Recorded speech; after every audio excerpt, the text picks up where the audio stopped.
ನಮಸ್ಕಾರ ಎಲ್ರಿಗೂ, welcome to lunch box. ಯಾರೆಲ್ಲ ನಮ್ಮ ಚಾನಲ್ ನೋಡ್ತಾ ಇದ್ರು, ನಮಗೆ ಸಪೋರ್ಟ್ ಮಾಡ್ತಾ ಇದ್ರು, ಭಗವಂತ ಅವ್ರ ಜೀವನದಲ್ಲಿ ಸುಖ ಶಾಂತಿ ನೆಮ್ಮದಿ ಇಟ್ಟು ಕಾಪಾಡಲಿ ಅಂತ ಕೇಳ್ಕೊಳ್ತಾ ನೋಡ್ತಾ ಇದ್ರಲ್ಲ. ಇಲ್ಲಿ ಕೇವಲ 2 ಸ್ಪೂನ್ ಗೋಧಿ ಹಿಟ್ಟಿಂದ ಮಾಡಿರೋ ಕುಲ್ಫಿ. ಹಿಟ್ಟಲ್ಲೇ ಅದು ಮೆಲ್ಟ್ ಆಗ್ತಾಯಿದೆ. ಬಾಯಲ್ಲಿ ಇಟ್ಟರೆ ಸಾಕು ಹಾಗೆ ಕರಗೋಗುತ್ತೆ. ಅಷ್ಟು ಸ್ಮೂತ್ ಆಗಿರೋ, ಅಷ್ಟು ಸಾಫ್ಟ್ ಆಗಿರೋ ಕುಲ್ಫಿನ ಹೇಗೆ ಮಾಡೋದು ಅಂತ ನೋಡ್ಕೊಳ್ಳೋಣ ಬನ್ನಿ. ಮೊದಲಿಗೆ ನಾನು ಹಾಲನ್ನು ಕಾಯಿಸಿ ಇಟ್ಕೊಂಡಿದ್ದೀನಿ. ಇದನ್ನು ಹಾಲು ಕಾಯಿಸಿ ಇಟ್ಕೊಂಡಿರೋದಿದು ರೂಮ್ ಟೆಂಪ್ರೇಚರ್ಗೆ ಬಂದಾಗಿದೆ. ಇವಾಗ ಇದರಲ್ಲೇ ನೋಡಿ, ಇವಾಗ 2 ಟೇಬಲ್ ಸ್ಪೂನ್ ಗೋಧಿ ಹಿಟ್ಟು ತೋರಿಸ್ತಾ ಇದ್ದೀನಲ್ವಾ. ಇವಾಗ ಇದನ್ನು ಮಿಕ್ಸ್ ಮಾಡ್ಕೊಳ್ಳೋದಕ್ಕೆ, ಗೋಧಿ ಹಿಟ್ಟು ಮಿಕ್ಸ್ ಮಾಡ್ಕೊಳ್ಳೋದಕ್ಕೆ ಒಂದು 4 ಟೇಬಲ್ ಸ್ಪೂನ್ ಹಾಲನ್ನು ನಾನು ಅದರಿಂದನೇ ಎತ್ತಿಟ್ಕೊಂಡಿದ್ದೀನಿ. ಇವಾಗ ಮತ್ತೆ ಹಾಲನ್ನ ಬಿಸಿಗೆ ಇಟ್ಕೊಳ್ಳೋಣ. ಇವಾಗ ಐಸ್ ಕ್ರೀಮ್ ಪ್ರೊಸೆಸ್ ಚಾಲೂ ಮಾಡೋದ್ರಿಂದ ಇವಾಗ ನಾವು ಹಾಲನ್ನ ಬಿಸಿಗೆ ಇಟ್ಕೊಂಡು ನೋಡ್ತಾ ಇದ್ದೀರ. 4 ಟೇಬಲ್ ಸ್ಪೂನ್ ಹಾಲಲ್ಲಿ 2 ಟೇಬಲ್ ಸ್ಪೂನ್ ಗೋಧಿ ಹಿಟ್ಟು ಹಾಕಿ ಚೆನ್ನಾಗಿ ಮಿಕ್ಸ್ ಮಾಡ್ಕೊಳ್ಳಿ. ಗಂಟಿಲ್ದಿರೋ ಥರ ಚೆನ್ನಾಗಿ ಮಿಕ್ಸ್ ಮಾಡ್ಕೊಳ್ಳಿ. ಅದನ್ನು ನೋಡಿ, ಇಲ್ಲಿ 4 ಟೇಬಲ್ ಸ್ಪೂನ್ ಅಷ್ಟು ಹಾಲು ತೊಗೊಂಡಿದ್ದೀನಿ. 2 ಟೇಬಲ್ ಸ್ಪೂನ್ ಗೋಧಿ ಹಿಟ್ಟನ್ನು ಮಿಕ್ಸ್ ಮಾಡ್ಕೊಂಡಿರೋದನ್ನು ಇವಾಗ ನೋಡಿ ಹಾಲು ಉಕ್ಕು ಬಂದಾಯ್ತಲ್ಲ. ಈಗ ಮೊದಲೇ ಕಾಯಿಸಿಟ್ಕೊಂಡ್ರೆ ಹಾಲು ಮತ್ತೊಂದು ಸತಿ ಉಕ್ಕು ಬಂದಮೇಲೆ ಅದು ಮಿಕ್ಸ್ ಮಾಡ್ಕೊಂಡ್ರು ಪೇಸ್ಟನ್ನು ಅದಕ್ಕೆ ಹಾಕಿ ಚೆನ್ನಾಗಿ ಒಂದು ಮಿಕ್ಸ್ ಕೊಡಿ. ಅದು ಪೇಸ್ಟ್ ಹಾಕಿದ ತಕ್ಷಣ ಹಾಲಿನ ಕನ್ಸಿಸ್ಟೆನ್ಸಿ ಚೂರು ಗಟ್ಟಿ ಗಾಢವಾಗ್ತಾ ಬರುತ್ತೆ, ನಮ್ಗೆ ಗೊತ್ತಾಗುತ್ತೆ ಅದು. ಮತ್ತು ಹಸಿ ವಾಸನೆ ಕೂಡ ಹೋಗುತ್ತೆ. ಪೂರ್ತಿ ಹಾಲಲ್ಲಿ 2 ಟೇಬಲ್ ಸ್ಪೂನ್ ಗೋಧಿ ಹಿಟ್ಟು ಬೇಯೋದ್ರಿಂದ ಗೋಧಿ ಹಿಟ್ಟಿನ ಸ್ಮೆಲ್ ಬರೋದೇ ಇಲ್ಲ.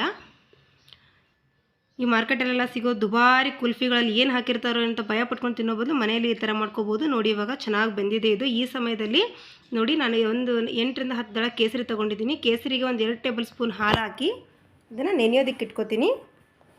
ಕೇಸರಿ ಇದ್ದರೆ ನೀವು ಹಾಕೋಬೋದು, ಪೂರ್ತಿ ಆಪ್ಷನಲ್ ಇದು. ನಾನು ಮಾಡ್ತಾಯಿದ್ದೀನಲ್ಲ ಹೇಗಿದ್ದರೆ ಅದಕ್ಕೆ ಕೇಸರಿ ಮತ್ತು ಬಾದಾಮ್ ಮಿಕ್ಸ್ ಮಾಡ್ತಾಯಿದ್ದೀನಿ. ನೀವು ಹಾಗೇನೂ ಮಾಡ್ಕೋಬೋದು. ಏಲಕ್ಕಿ ಪುಡಿ ಹಾಕಿ ಮಾಡಿಕೊಂಡ್ರೆ ಅದು ಕೂಡ ಅದ್ಭುತವಾಗೇ ಇರುತ್ತೆ. ನೋಡಿ, ಇವಾಗ ನಾನು ನೆನೆಯಕ್ಕೆ ಇಟ್ಕೊಂಡಿದ್ದೀನಿ. ಇವಾಗ ಒಂದು ಅರ್ಧ ಲೀಟ್ರ್ ಹಾಲಿಗೆ ಒಂದು 4 ರಿಂದ 5 ಟೇಬಲ್ ಸ್ಪೂನ್ ಶುಗರ್ ತೊಗೊಳ್ಳಿ. ನೀವು ಸಕ್ಕರೆ ಮಕ್ಕಳು ಏನಾರು ಹೆಚ್ಚಿಗೆ ಕೇಳಿದರೆ ಇನ್ನೊಂಚೂರು ಹೆಚ್ಚಿಗೆ ಹಾಕೋಬೋದು. ನಾನು ಎಲ್ಲರೂ ದೊಡ್ಡರಿಂದ ಚಿಕ್ಕವರಿಗೆ ಎಲ್ಲರೂ ತಿನ್ನೋದಕ್ಕೆ ಅನುಕೂಲ ಆಗಲಿ ಅಂತ ಸ್ವಲ್ಪ ಕಡಿಮೆನೇ ಹಾಕಿದ್ದೀನಿ ಶುಗರ್ನ. ನೀವು ಬೇಕಿದ್ದರೆ ಇನ್ನೂ ಹೆಚ್ಚು ಹಾಕೋಬೋದು. 4 ರಿಂದ 5 ಟೇಬಲ್ ಸ್ಪೂನ್ ಹಾಕಿದ್ದೀನಿ. ಇವಾಗ ಚೆನ್ನಾಗಿ ಕಲಿಸ್ಕೊಳ್ಳಿ ಅದನ್ನು.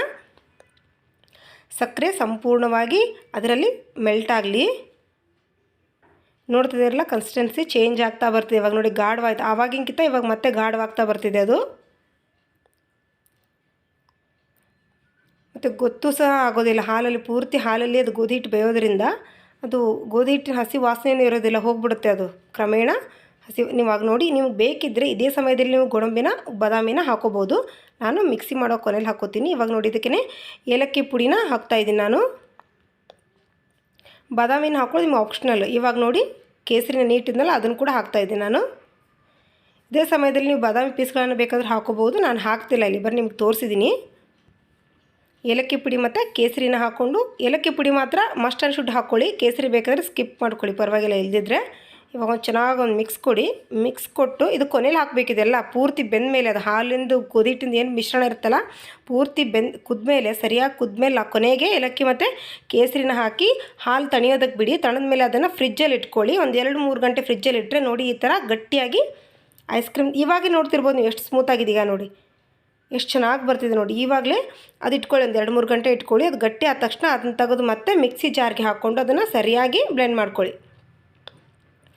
ಆವಾಗಲೇ ಅದು ಕುಲ್ಫಿ ಸ್ಟ್ರಕ್ಚರ್ ಬಾಯಲ್ಲಿ ಬರೋದು. ಸ್ಮೂತಾಗಿ ಸಾಫ್ಟಾಗಿ ಕುಲ್ಫಿ ಹೇಗೆ ಬಾಯಲ್ಲಿಟ್ಟರೆ ಕರಗ್ತಿರುತ್ತಲ್ಲ ಆ ಥರ ಬರಬೇಕಂದ್ರೆ ಈ ಥರ ಮಿಕ್ಸಿಲಿ ಹಾಕ್ಕೊಂಡು ಇನ್ನೊಂದ್ಸತಿ ನೀವು ಬ್ಲೆಂಡ್ ಮಾಡ್ಕೊಳ್ಳಿ. ನೋಡಿ, ಇವಾಗ ಈ ಥರ ಕುಲ್ಫಿ ಮೋಲ್ಡ್ ನೀವು ಮನೇಲಿದ್ದರೆ ಅದಕ್ಕೆ ಹಾಕ್ಕೊಂಡು ಈ ಸಮಯದಲ್ಲಿ ಗೋಡಂಬಿ ಚೂರುಗಳು ಅಥವಾ ಬಾದಾಮಿ ಚೂರುಗಳನ್ನ ಬೇಕಾದ್ರೆ ನೀವು ಹಾಕೋಬೋದು. ನಾನು ಮಿಕ್ಸಿ ಮಾಡುವಾಗ ಬಾದಾಮಿ ಚೂರುಗಳನ್ನ ಹಾಕ್ಕೊಂಡೆ.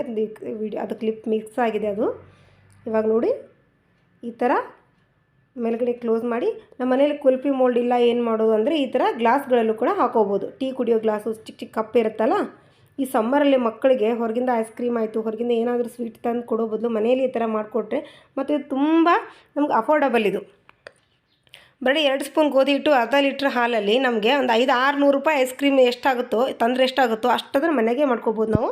ನೋಡಿ, ಇವಾಗ ಉಳಿದಿರೋದೇನು ಮಿಶ್ರಣ ಇರುತ್ತಲ್ಲ ಅದನ್ನು ಒಂದು ಏರ್ಟೈಟ್ ಡಬ್ಬದಲ್ಲಿ ಹಾಕಿ ಫ್ರಿಜ್ಜಲ್ಲಿ ಇಟ್ಟು ಮೇಲಿಂದ ಡ್ರೈ ಫ್ರೂಟ್ಸ್ ಅಥವಾ ಟ್ಯೂಟಿ ಫ್ರೂಟಿ, ಚೆರ್ರಿ ಏನಾದರೂ ಹಾಕಿ ನೀವು ಇಟ್ಬಿಟ್ರೆ ಇದು ಮುಗೀತಿದ್ದು. ಇದು ಫ್ಯಾಮಿಲಿ ಪ್ಯಾಕ್ ಐಸ್ ಕ್ರೀಮ್ ತಂದು ಯಾವಾಗಲೂ ಫ್ರಿಜ್ಜಲ್ಲಿ ಇಟ್ಟಿರ್ತೀವಲ್ಲ ಅದೇ ಥರ ಮನೇಲಿ ಯಾವಾಗಲೂ ಫ್ರಿಜ್ಜಲ್ಲಿ ಇಟ್ಕೋಬೋದು. ಇದನ್ನು ಇನ್ನೂ ಮಿಕ್ತಪ್ಪ ಅದು ಏನು ಮಾಡೋದು ಅಂದರೆ ಅದು ಹೆಂಗಿರು ಚಿಲ್ಡಾಗಿರುತ್ತೆ. ಈ ಥರ ಗ್ಲಾಸಲ್ಲಿ ಹಾಕಿ ಸರ್ವ್ ಮಾಡಿದ್ರೆ ಈ ಬೇಸಿಗೆಯಲ್ಲಿ ಬಂದು ಗೆಸ್ಟ್ಗಳಿಗೆ ಆಯಿತು ಅಥವಾ ಮನೆಯಲ್ಲಿರೋರಿಗೆ ಆಯಿತು, ಈ ಥರ ಸರ್ವ್ ಮಾಡಿದ್ರೆ ಅದು ಕೂಡ ಅದ್ಭುತವಾಗಿರುತ್ತೆ. ಇವಾಗ ನೋಡಿ, ಒಂದು 2-3 ಗಂಟೆ ಫ್ರಿಜ್ಜಲ್ಲಿಟ್ಟು ಕುಲ್ಫಿ ಸೆಟ್ ಆಗಿದೆ ಅಂತ ನಿಮಗೆ ಚೆಕ್ ಮಾಡಿ ತೋರಿಸ್ತಾ ಇದ್ದೀನಿ.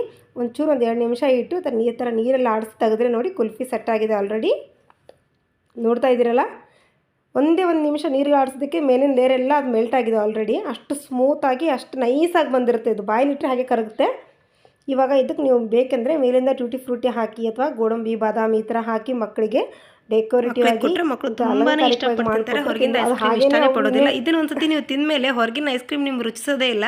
ಬೇಕಾದ್ರೆ ಒಂದ್ಸತಿ ಮಾಡ್ಕೊಳ್ತೀನಿ. ಹೊರಗಿನ ಕುಲ್ಪಿನೂ ನಿಮಗೆ ರುಚಿ ಹತ್ತೋದಿಲ್ಲ. ದೊಡ್ಡ ದೊಡ್ಡ ಬ್ರ್ಯಾಂಡ್ಸ್ ಐಸ್ ಕ್ರೀಮ್ ತರ್ತೀವಲ್ಲ ಫ್ಯಾಮಿಲಿ ಪ್ಯಾಕ್ಸ್ ಎಲ್ಲ, ಅವು ಕೂಡ ನಿಮಗೆ ರುಚಿ ಅನಿಸೋದಿಲ್ಲ. ನೋಡಿ ಈ ಥರ ನೋಡಿ ಸ್ಟೀಲ್ ಗ್ಲಾಸಲ್ಲಿ ಹಾಕಿರೋ ಐಸ್ ಕ್ರೀಮ್ನ ಈ ಥರ ಈಸಿಯಾಗಿ 1-2 ನಿಮಿಷ ಹೊರಗಡೆ ಇಡ್ಬೋದು. ಅಥವಾ ಈ ಥರ ನೀರಲ್ಲಿ ಈ ಥರ 1-2 ನಿಮಿಷ ಆಡಿಸಿದ್ರೆ ಅಥವಾ ಕೈಯಿಂದ ಈ ಥರ ತಿಕ್ಕಿದ್ರೆ ರಬ್ ಮಾಡಿದರೆ ಅದು ಬಂದುಬಿಡುತ್ತೆ ಮೋಲ್ಡಿಂದ. ನೋಡ್ತಾ ಇದ್ರಲ್ಲ ಎಷ್ಟು ಎಮ್ಮೆಯಾಗಿ ಎಷ್ಟು ಡಿಲಿಷಿಯಸ್ ಆಗಿ ಕಾಣ್ತಿದೆ ಅಂತ. ನೋಡಿ ಮನೆಯಲ್ಲೇನೆ ಇದ್ದ ಪದಾರ್ಥಗಳಲ್ಲೇ ಮಾಡಿದ್ದೀನಿ. ಇದನ್ನು ನೋಡಿ ಇಲ್ಲಿ ಇದು ಕೂಡ ಎಷ್ಟು ಸ್ಮೂತಾಗಿ ಬಂದಿದೆ ನೋಡಿ. ಒಳಗಡೆ ಎಲ್ಲ ಏರ್ ಬಬಲ್ಸ್, ಇದು ಗಟ್ಟಿಯಾಗಿ ಐಸ್ ಥರ ಆಗೋದೇ ಇಲ್ಲ. ಅಷ್ಟು ಸ್ಮೂತಾಗಿ ಮನೇಲಿ ಯಾವಾಗಲೂ ಇಟ್ಕೊಂಡು ಮಕ್ಕಳಿಗೆ ಯಾವಾಗಲೂ ಕೊಡ್ತಾ ಇರ್ಬೋದು. ಪೂರ್ತಿ ಹಾಲಲ್ಲಿ ಮಾಡಿರೋದು ತುಂಬ ಆರೋಗ್ಯಕ್ಕೆ ಒಳ್ಳೆಯದು. ನೋಡಿ ಈ ಥರ ಮಾಡಿದರೆ ಮನೆ ಮಂದಿ ಎಲ್ಲ ಕೂಡ ಕಡಿಮೆ ಖರ್ಚಲ್ಲಿ ಎಲ್ಲರೂ ಕುಲ್ಫಿ ತಿನ್ಬೋದು, ದೊಡ್ಡವರಿಂದ ಹಿಡಿದು ಸಣ್ಣವರವರೆಗೂ. ಈ ಸಮ್ಮರಲ್ಲಿ ಟ್ರೈ ಮಾಡಿ, ಎಲ್ರಿಗೂ ಇಷ್ಟ ಆಗುತ್ತೆ. ನೋಡಿದ್ರಲ್ಲ ಅಂತ ಅದ್ಭುತ ರೆಸಿಪಿಗಳಿಗಾಗಿ ದಯವಿಟ್ಟು ಸಪೋರ್ಟ್ ಮಾಡಿ. ನಮಗೆ ನಿಮ್ಮ ಸಪೋರ್ಟ್ ನಮ್ಗೆ ತುಂಬ ಅವಶ್ಯಕ. ಅದಕ್ಕೇನು ದುಡ್ಡು ಖರ್ಚು ಮಾಡಬೇಕಾಗಿಲ್ಲ. ಸಿಗ್ತೀನಿ ಮುಂದಿನ ರೆಸಿಪಿಲಿ. ಟೇಕ್